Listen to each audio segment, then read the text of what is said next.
The following podcast is taken from a live broadcast on Inspire FM.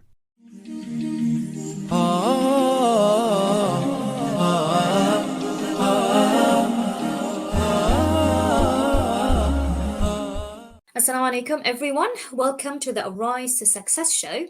In this show we aim to highlight inspiring individuals and their journeys to success. My name is Jihad, I'm your host in this show. Today's show is pre-recorded, so we won't be able to take any calls or any comments during the show or any questions, but you are free to send those. If you have any comments about the show, you're welcome to send it to us on the WhatsApp on 0779 481822, or you can also comment on Facebook.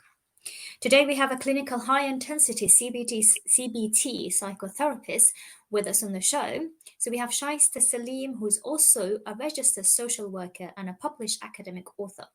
Previously, Shaesta worked as a university lecturer and in primary teaching for 13 years. Shaesta says, never too old to learn. I was unable to attend college and was married at 17 and had first child at 19. Shaesta decided to go back into education in 2006, started from the basics of level 1 maths and have worked her way up to 3 degrees and a postgraduate clinical qualification. Despite challenges, Shaesta says that having long-term goals is important. Shaesta's journey into psychotherapist training was born out of grief after the loss of her father and others in the community, and now has become a means of providing hope for others at times when they may feel there is no hope. Shaesta is on a mission to make psychotherapies accessible to diverse communities and promote culturally and spiritually sensitive and adaptive clinical practice. Shaesta, it's an honor to have you on the show, and mashallah, what a great background and goals you hold, and mashallah, very hardworking woman as well. So tell us more about you, Shaesta, and all this great work that you're doing and what you've done in the past as well. Assalamu alaikum, sister. Jazakallah khairan for such a beautiful introduction. I feel quite humbled by that, so I appreciate the feedback from you. Alhamdulillah, my name is Shaesta, which is from the origins of Persian Pashto language, which means gentle. And I am a mum of 4 boys. So alongside all of that, I juggle a very busy household of boys, Allahumma barik alayh. And I started my journey, like you said, out of grief. But in terms of education and pursuing my interest in education, I think that's been something that's always been embedded inside me. It's something that I wanted to do once I had left school, but for some reason I was unable to do that. The emphasis really from my parents was just to get me married. So by the age of 17, I got married, and I wasn't afforded to have those options of studying.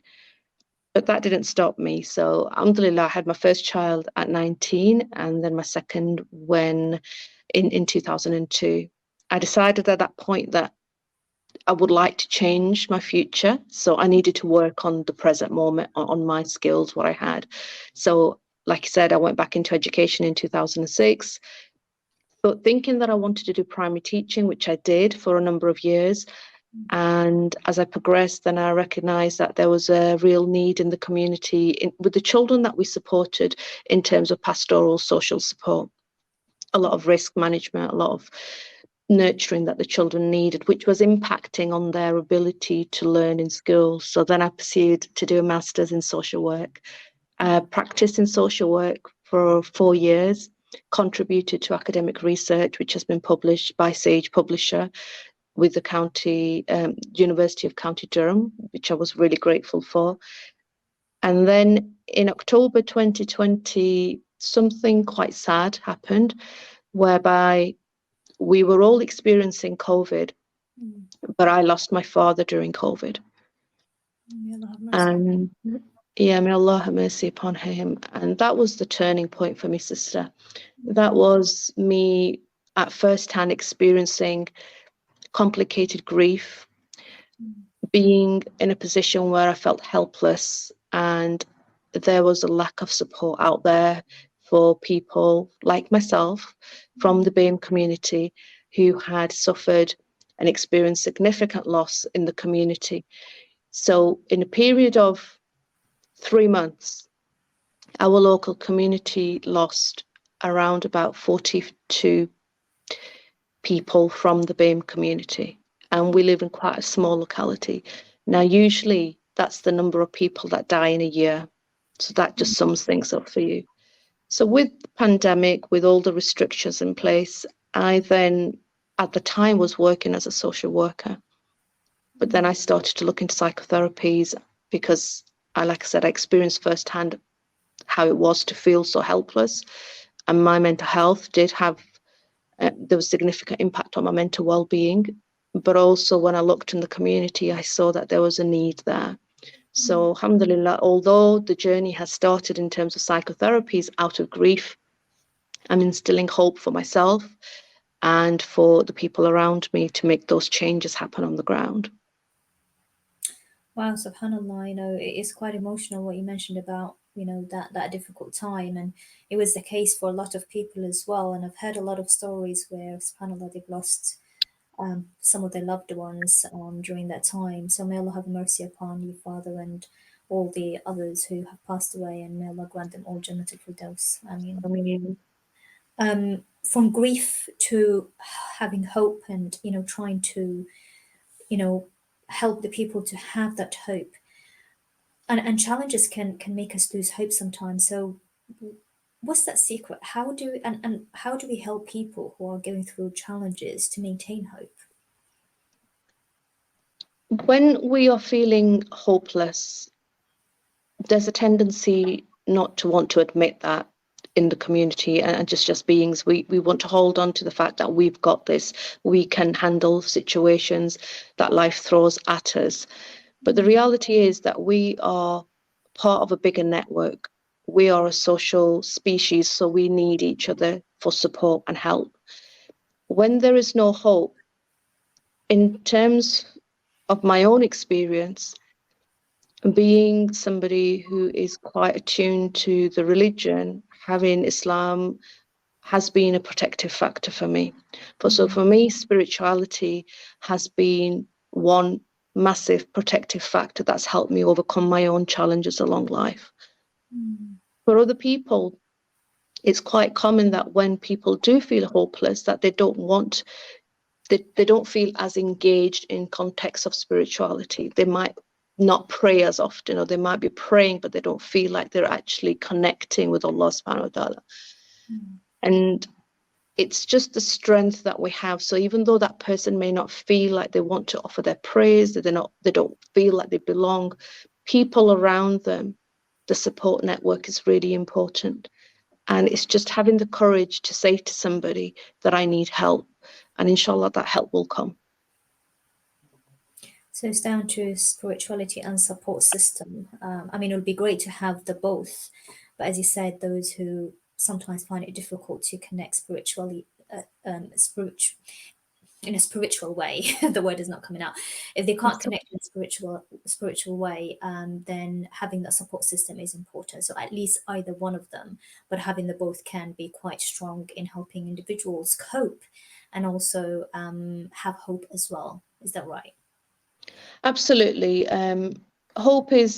Being hopeless is one of the trademarks of depression itself. So when we look at somebody who's clinically depressed, most of those people that come through will have the hopelessness as a symptom. Like there is no light at the end of the tunnel for them. They can't see that there is a way out of their difficulties. And now when people stay stuck in that mindset, or that constant thinking cycle, that's when it leads to suicidal ideations and tendencies. So if, for example, there is somebody in the family who has become really withdrawn and is expressing hopelessness, that could be through ignoring the self-care, the personal care, or just not responding as they would normally do, then the most kind and compassionate thing that the family or support system can do for that person is just to have that conversation and say, are you okay? It's very important. Yeah, it's interesting when you said about the self-care here, because my next question would have been, there are a lot of people who really struggle to have that self-care when they're not in a good place. So what would be helping them? And you've already answered that question by saying that support system. And we, before we started the show, me and yourself were having a very quick conversation about this. And I was saying that the support system has actually been mentioned several times in previous shows as well. So it kind of shows how important a support system is. And I also work with some young people. And I find that those who don't have a support system, specifically family support system, they are in a very, very challenging place, and they find it very difficult to deal with challenges. And they very easily can go and use the wrong routes to deal with challenges. So parents who are listening out there, just kind of a message to send out there that having that support system is very important. And it could just start with just checking on your child from time to time, how they're doing, and what they get, if they're going through any challenges, and just support them with that in a nice and friendly way. Because sometimes I feel that young people, they don't really like to speak to their parents about their challenges, and they'd rather speak to their friends. So it's kind of like doing it in a more of a friendly level in order for us to be able to provide that support system. What are your thoughts on this, Shaesta?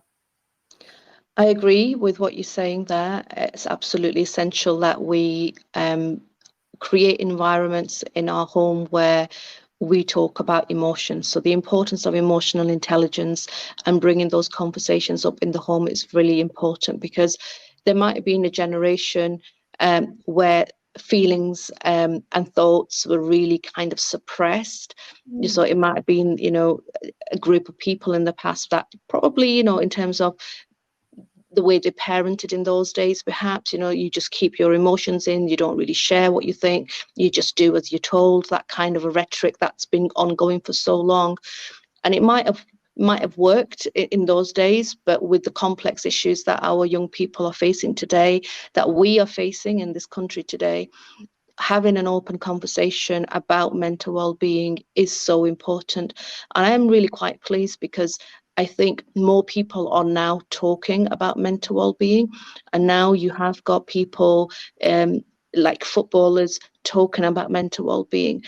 But the conversation needs to be happening in our masajids. They need to be happening in places where our people go and attend the community centres. It needs to be normalised. Because as a community, in terms of the BAME community, which we refer to as the Black, Asian, minority ethnic groups, we are disproportionately impacted by mental illness more than any other ethnic group. So there needs to be more conversations going on. And I'm pleased to say that there is a slow change happening, and we see that happening, but a lot more work needs to be done in that regard. Yeah, I'm noticing, as you said, that it's becoming more common. It's something more common to talk about. But as you said, it should be more of a collective work rather than just some families doing it and others not. And as you said, the masajid as well. So it's more of a collective work to help the individual, and therefore we are helping the community as well that way. So jazakallah khair for sharing that.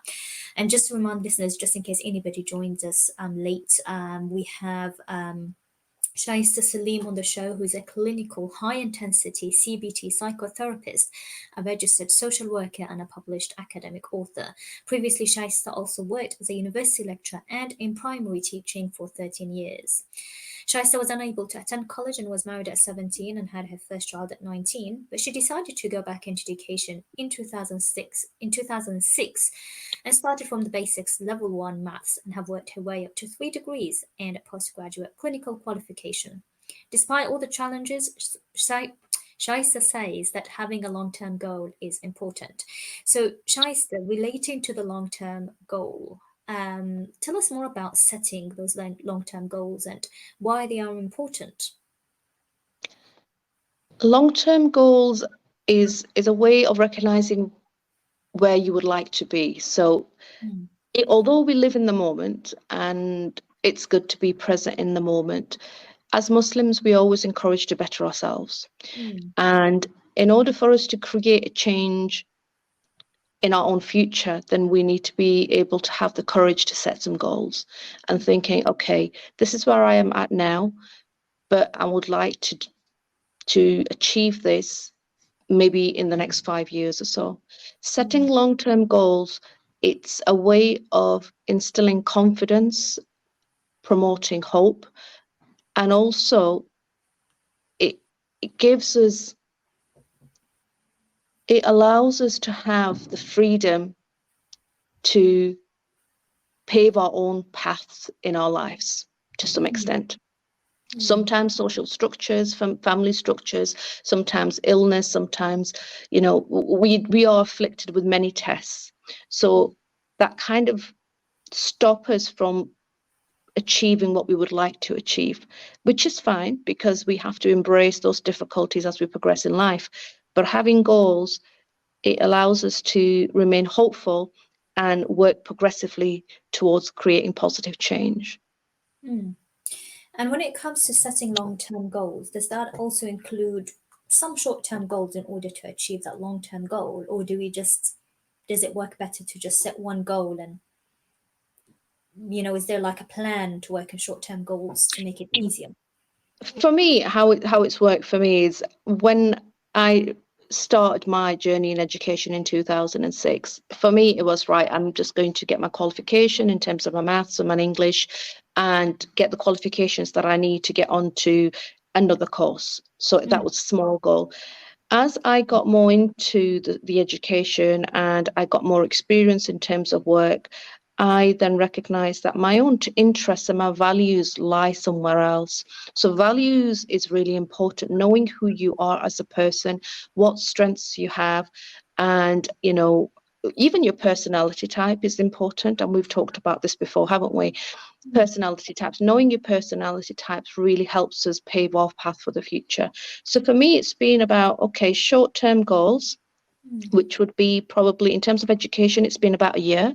Give yourself a year, practice whatever you've been learning for a year, and then see if there's scope for growth. If there is scope for growth, then continue setting those small goals in mind. And I suppose there is an overall long-term goal. It's just to become better people, really. That's the fundamental. It's for you to become a better Muslim, for you to become a better practitioner, and for you to become the best version of you. And our deen, subhanAllah, it's subhanAllah, it encourages that. It encourages for you to be the best version of yourself. And that's something that we take from the Sunnah, because the whole concept of nasiha, which is advice, it's counseling, it's seeking support, it is to improve ourselves. So it's a concept in terms of the long-term goals or the short-term goals. It links really beautifully with our deen already. That's great. And I'm where you mentioned about the personalities there, and it kind of relates to the personalities that I kind of personalities work that I do from the Islamic perspective, and I just want to spend just a few seconds to talk a little bit about that so that the listeners are aware of it. Is that there is a concept that the Prophet Muhammad ﷺ uses, that he helped the Sahabas by nurturing their personalities and using their personalities in the right place. So as you mentioned about, certain personalities, they like to work more of to have a vision, like long-term vision. This is what I want to achieve, and kind of focus on the future, which is great. But I also advise with that is not to neglect the present, because when we so focus on the future, we forget the present, and therefore setting small goals to achieve the big goal is great. There are certain personalities that focus more on the present and they kind of forget about the future. So as you mentioned about having that long-term goal is quite good, so that it kind of helps them to think about the future as well. So knowing your personality is very important as a start, in order for you to accommodate for your own needs, because what works for everybody is, what worked for you, Shaesta, couldn't work for some people, or cannot work for others as well. So it's all about, your personality. But I think having that balance between the two, a long-term and a short-term goal, kind of combines the different personalities and helps us to have that balance of doing the two, and also making sure that we do achieve those big and small goals as well. So jazakallah khair for that. I was also thinking, as you were mentioning about, having that long-term goal there, and sometimes setbacks can come up, or certain things that can come up that can stop us from achieving those goals. How do we deal with those setbacks? Sometimes it can be really difficult for individuals, for example, if they're so focused in the future and they want to achieve that one goal or several goals that they have, but certain things come up, for example, it says an illness or something can delay achieving the goals at a specific time. How do we deal with those setbacks? Because those setbacks can make some people feel quite down. It can stop them from achieving these goals. It can stop people, or it can make some people give up. So what's the best way of dealing with those setbacks? It's a really good question, what you posed there. I suppose it's recognizing that although we may plan for the future and we may think that something is good for us, as Muslims, it's recognizing that Allah is the best of planners.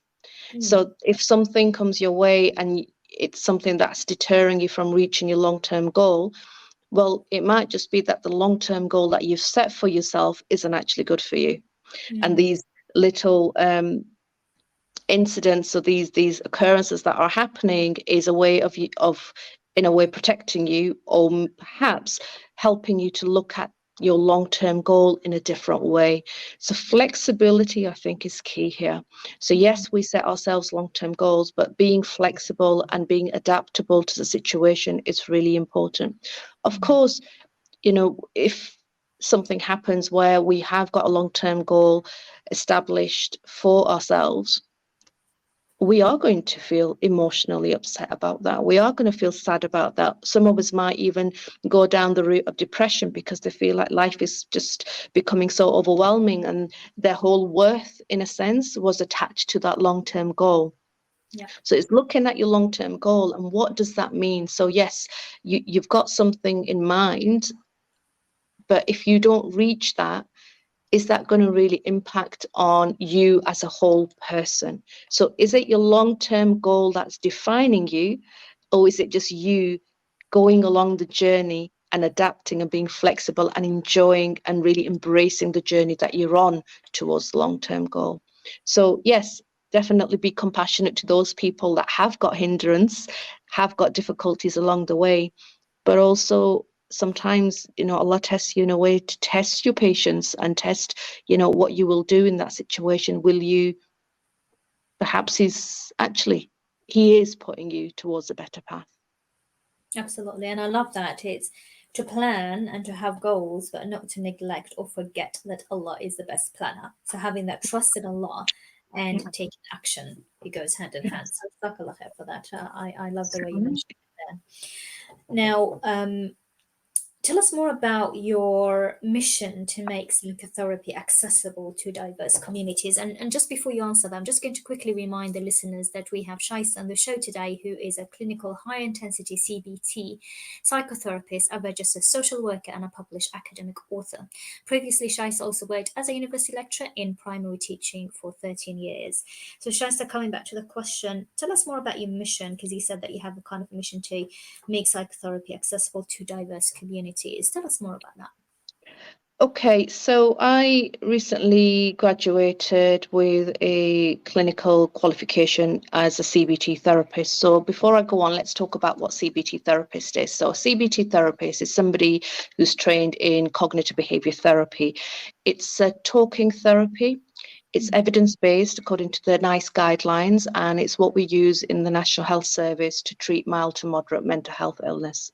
So I'm talking about conditions such as social anxiety, PTSD, depression, phobias, etc.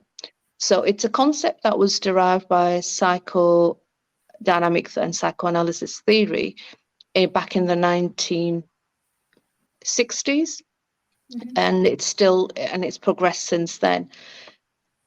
And I've been qualified in that, and what I'm seeing in terms of the area that I live in and the area that I work in, that although we have a high population of people from the Black, Asian, ethnic minority groups living in this area, there's a very small proportion of them that are accessing the therapy. Now, this is something that our local trust that I work for has also identified and is in support of trying to change. So there's been some real changes going on in the organisation that I'm working in.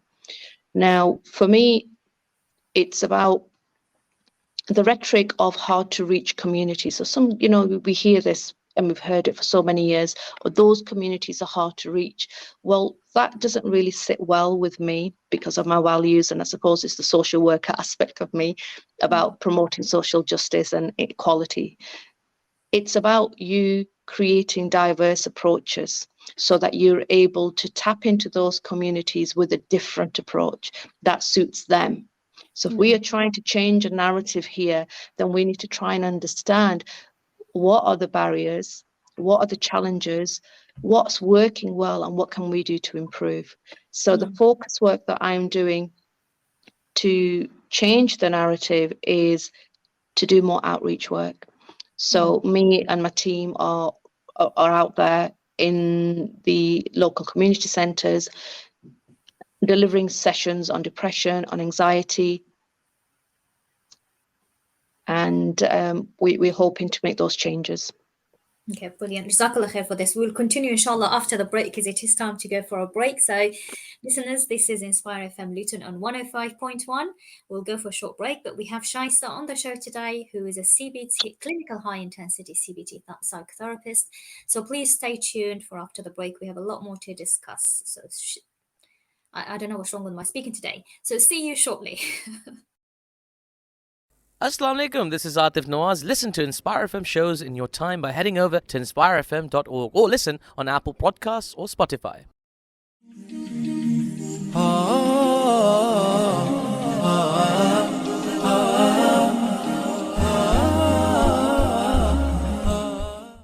Assalamu alaikum everyone, welcome back to the Arise to Success show. We have Shaesta with us today, who is a clinical high-intensity CBT psychotherapist, a registered social worker and a published academic author.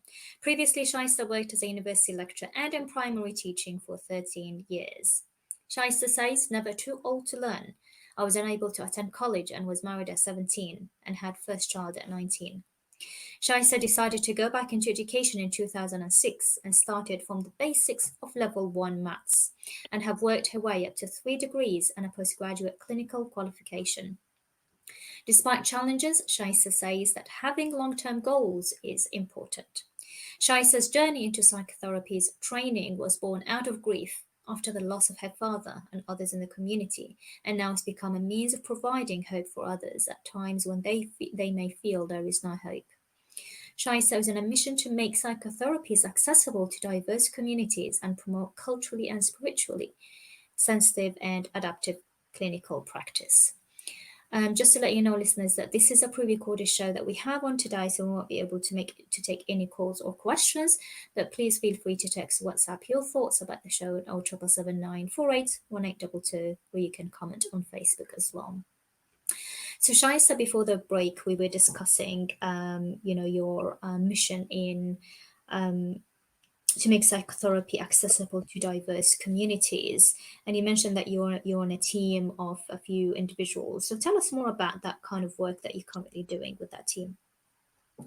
Okay, so I work with the Lancashire South Cumbria Foundation Trust, and we've identified as an organisation that we need to be doing more to make services accessible to the people that we serve. Okay, so we've recognised as well for many decades now that there are mental health inequalities whereby people from the Black, Asian and ethnic minorities tend to suffer more with mental illness and are disproportionately institutionalized when perhaps they're not accessing the support that would prevent that from happening.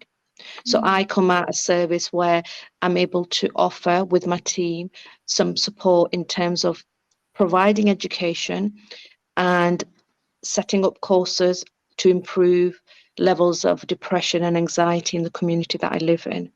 So the work that we're doing is we're liaising with community centres. We have got a plan where we will be engaging with the local masajids. So we're going to go out and we're going to talk to the communities there about mental well-being. And the feedback that we've had over the last 3 months, so I'd say it's been about 3-4 months since we've really taken off with this idea, has been overall really positive. It's what I'm hearing from people, the feedback that we're getting from the communities that we're in is that we need support, we need help. And one of the barriers that they find accessing the therapies is they don't know how to access them. They don't know they have choices. So, for example, if somebody makes a referral to our service for talking therapy, for psychotherapy, if, for example, that individual wants somebody from the South Asian culture, the background, somebody who can speak the language, such as Urdu or Pashto or Bangla, then as patients, they're able to request those. Whether the service is able to accommodate for that is another matter, but we use interpreters in our sessions when we can't accommodate as a psychotherapist, because there's not enough psychotherapists from those communities in the service in the first place. So I feel quite privileged to be a psychotherapist who's able to relate to my community, understand their culture, but also have an insight in terms of spiritual Islamic psychology. So currently I'm doing a course on Islamic psychology and counselling, and I feel quite blessed that I'm able to embed, where necessary, principles from that into my practice today. That's amazing. And just listening to yourself, I'm just thinking about, because I'm located in Luton. I was like, oh no, you're not located in Luton. So where are you based? Just in case anybody's listening from community centres and they would like to know more about it. I'm based in East Lancashire. I work for a team in the Burnley area, but we cover most of East Lancashire. Brilliant. That's great. And because I follow you on Instagram as well. So, and I was telling you prior to the show that the things that you have, the tips that you provided on Instagram, they're so educational, they're so informative, and I feel that a lot of people can relate to them. For example, there was one post that I found really, really interesting about if we have specific, ways, for example, being too clingy or, having attachment and things like that. You talked about the inner child and thinking about our inner child and accommodating for the needs of that inner child. It was done in a really, really beautiful way that people can easily relate to. So if it's possible to share that Instagram, because I think it could be just one post, Shaesta, and it can change someone's life completely. So if you're happy with sharing that, because I would love for the listeners to keep an eye on your content and hopefully find that useful as well, inshallah. Jazakallah khairan for such lovely feedback. I appreciate the kindness there that you're expressing, and I'm quite joyful that you've found benefit from that post. I'm quite new to Instagram, which means that it's quite a creative and exciting journey for me. So the content that I create is my own, and I use my own experiences from the past. I use the experience from grief, from losing my father during COVID, and some of my clinical experience, or what I encounter, during the week, maybe the theme that I found with my patients. I use that to influence and to inspire me in terms of the posts. So my Instagram account is mind_mapping_peace. Now, my father's name was Saleem, and the word peace it means Saleem. So for me, this is a very important account name, so to speak. And I dedicated this Instagram account to my father. So whoever does benefit from these posts, that will be Sadaqah Jariyah for my father, who was a very blessed man. His heart was attached to the masjid, and he, mashallah, lived a very fulfilled life. So yeah, Jazakallah khairan for bringing that up. I appreciate your kindness for that. Well, yeah, and may Allah, inshallah, make it sadaqah for you as well, to gain the reward for doing that. And inshallah, as you said, sadaqah jariyah for your father as well. What comes to mind with that is, somebody asks me in terms of my jobs, like, do you not find your job to be really difficult, because you are dealing with so many complex emotions. We have patients who bring their stories. I'm in a position quite privileged that, people feel able to share some of their difficult stories, and we're able to make sense of their life. And somebody asked, well, is this not a really difficult job? Why do you do what you do? And what really keeps me going, and when we talk about values, is that there's this hadith where the Prophet ﷺ said that, if a Muslim removes a hardship from another Muslim in this dunya, then Allah will remove that hardship for him in the next life.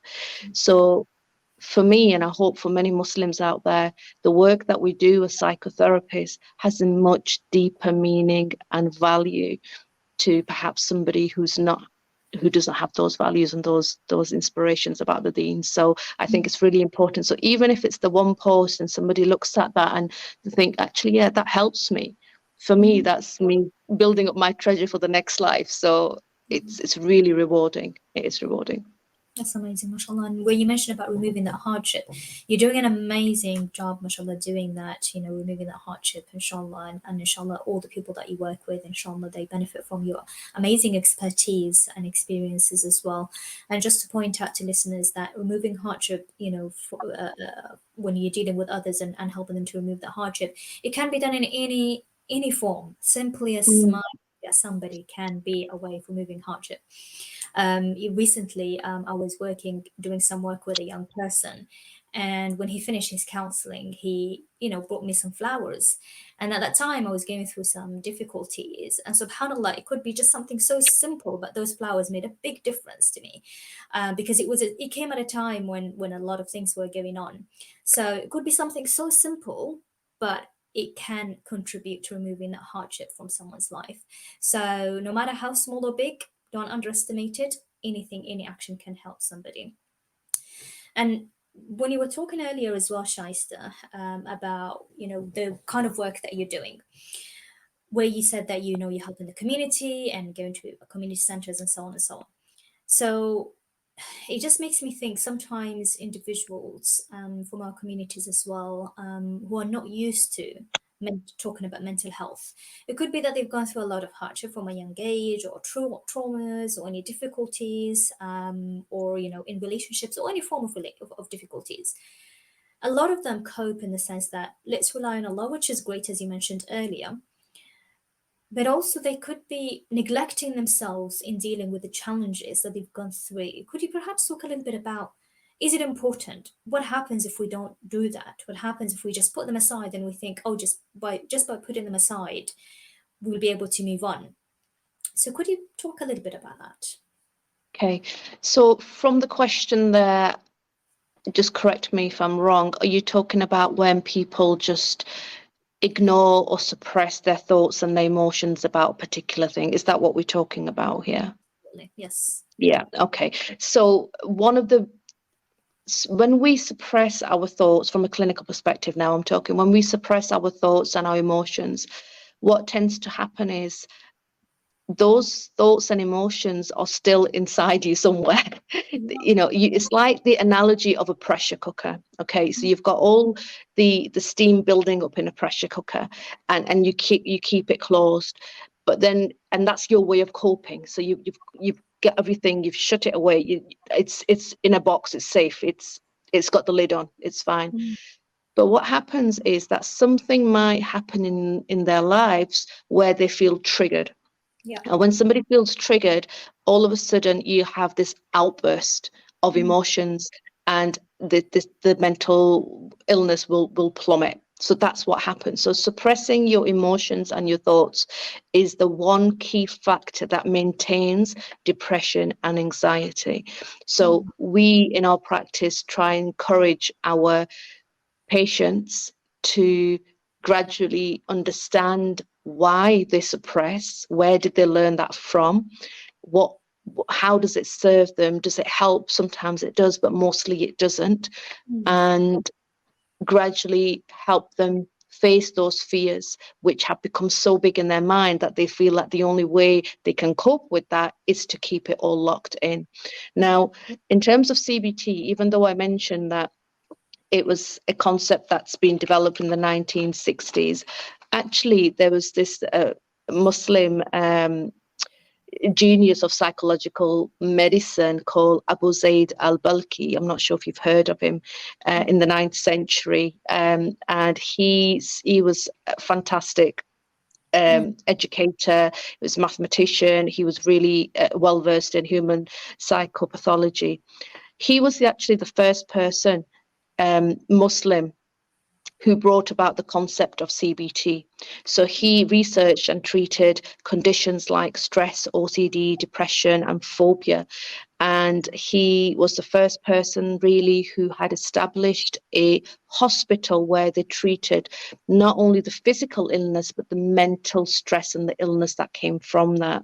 So his concept was that when we are unable to manage those emotions and thoughts, it will result in physical symptoms. So you will feel physical anguish. So you might develop pains and aches in your body. So in order for us to treat the physical or the mental, we have to treat each of them separate, well, together, really. That's how it works. We have to have an integrated approach. So we can support people not only in their physical health, but the mental well-being, but also in terms of spirituality, their soul, and reviving that soul, and that fitra needs to become more strong. It's interesting what you said about the physical symptoms, because I do, hear a lot of, individuals when they go to the doctors and they're having, some symptoms, and the doctors are like, there's nothing wrong, right?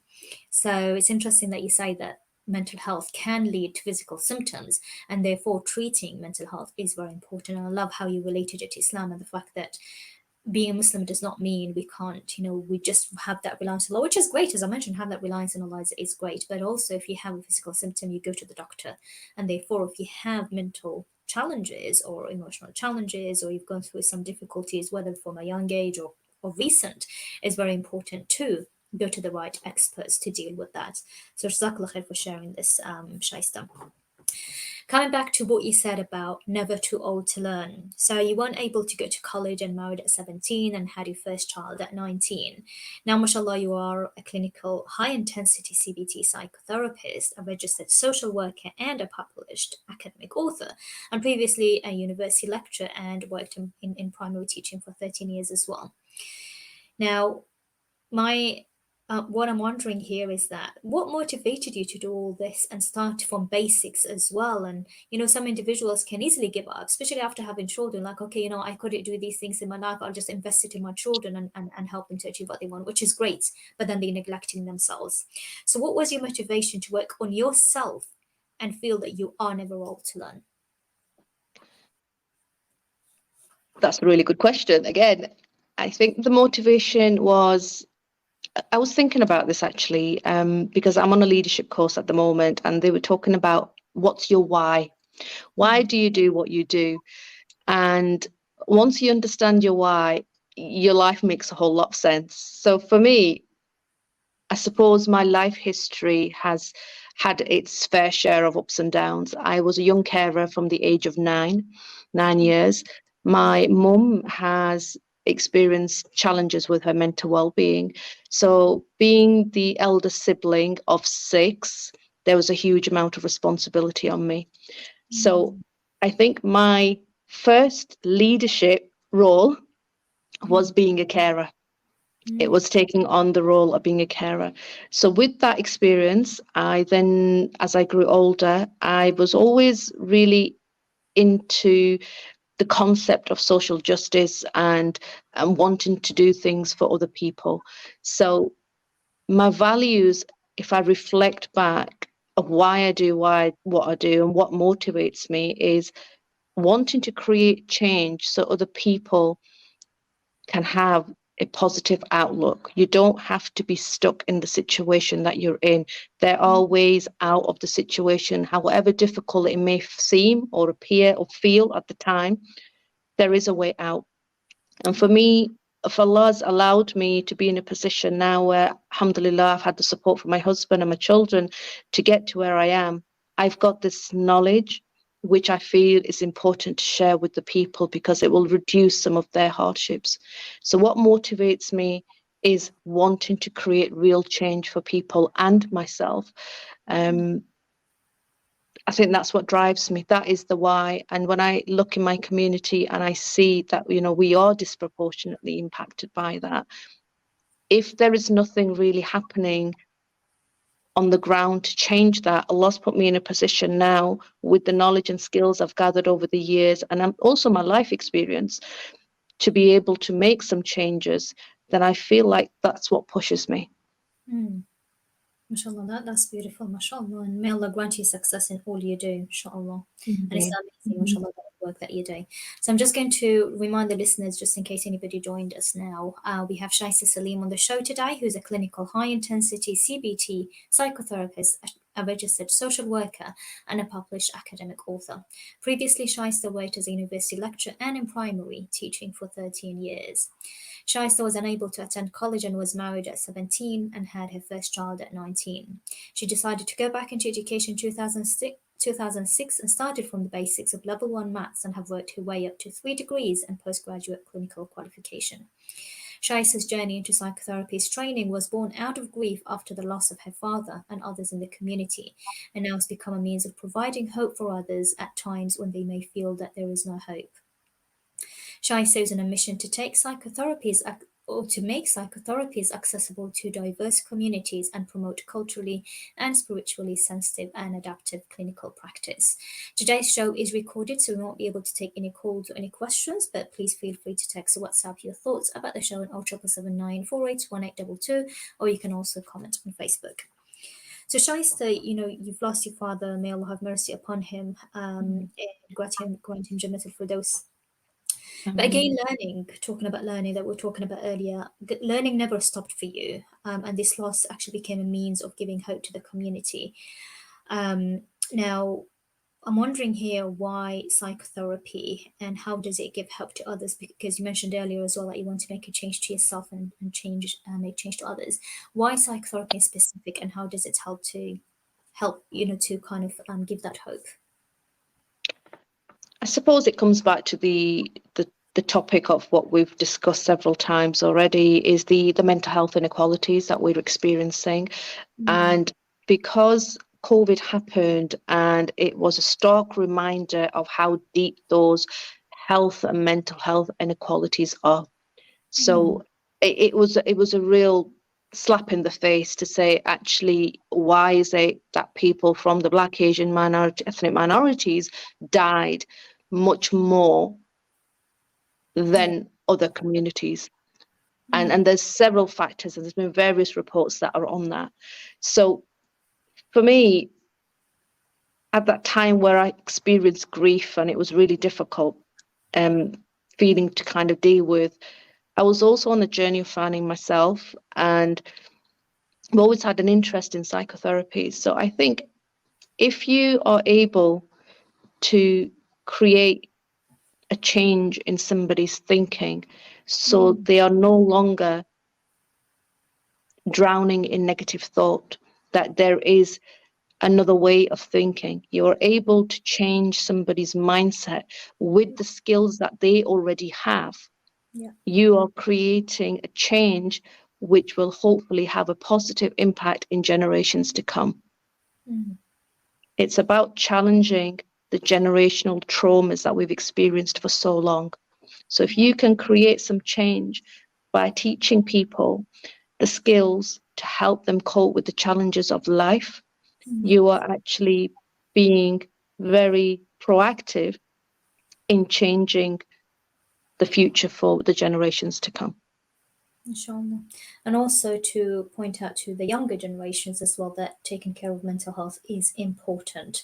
So inshallah, that with the work that you're doing, that will help them to understand this. And sometimes is out of control when certain things happen, and it can lead to, all those challenges can lead to mental health difficulties. So having to deal with that is actually quite important. So jazakallah khair. Just before we end, Shaesta, what advice would you give to others to start taking care of their mental health? The advice I would give to myself and others is that life will present many challenges to us. That's something that we know in terms of the deen. In Surah Baqarah, Allah says that He will test us in terms of our health, our wealth, children, and other aspects, even with grief and death. So although we still have to experience those experiences, there's nothing saying that you have to experience them on your own. So reach out to people that you know that will be able to offer you some kindness and support. If you feel that your mental health is taking a real dip, it's declining, there are services that you can access on the National Health Service. Yes, I understand that there are challenges around waiting times, but you will still be on a waiting list and you will eventually be seen. If you are reluctant about that, maybe have a conversation with the GP about your mental well-being. and see what it is that they can do, but just not to suffer in silence, because when we start to lock ourselves away from the world and we just sit in that darkness, that's when hopelessness creeps in, and that's when we find that there is no way out. So inshallah, seek that support, seek that kindness from people around you. And you know what I'm finding is that the community is becoming more compassionate around mental health, and there are support services out there. So just don't suffer in silence. Yeah, that's amazing. Jazakallah khair for sharing that. In few seconds, in 30 seconds, can people do it on their own, or would you recommend having an expert to help them? I would say that when we are highly triggered emotionally, our thinking part of the brain, it temporarily becomes offline. So sometimes we are so wrapped up in the emotional part of things that we're not able to really see the logic or reasoning or make rational decisions. So it's about you. Start with obviously the adhkar, start with the prayers, start with doing things what you usually do. Seek that support. If you're seeking support from other people, if you find that that's not helping, that your issues are much deeper, then I would say seek some professional help, but from people that are highly qualified. It is not worth you investing or putting your mental health in the hands of somebody who is not qualified, because subhanAllah, they can create more damage than they can create good. Absolutely. Jazakallah khair for that, and for sharing those tips that how they can do it on their own, but also if they're at a stage where they need support, is to seek out that support and to have that support system that you've mentioned earlier. And just point out, because you pointed out the NHS, there's also Psychology Today if somebody wants to reach a therapist, or there's also a specific one for Muslims which is called MCAPN, which stands for the what does it stand for? I just looked it up. Sorry, I'm just gonna Muslim Counselors Support Network, something like this. So specifically for Muslims. Jazakallah khair, Shaesta. Jazakallah khair to everybody who tuned in. I hope inshallah that you have benefited from this, and inshallah tune into future shows which take place every Monday 6 to 7 p.m. Jazakumullah khair. Thank you, Shaesta, and assalamu alaikum. Jazakallah khair. Wa alaikum assalam. Thank you for listening to our podcast.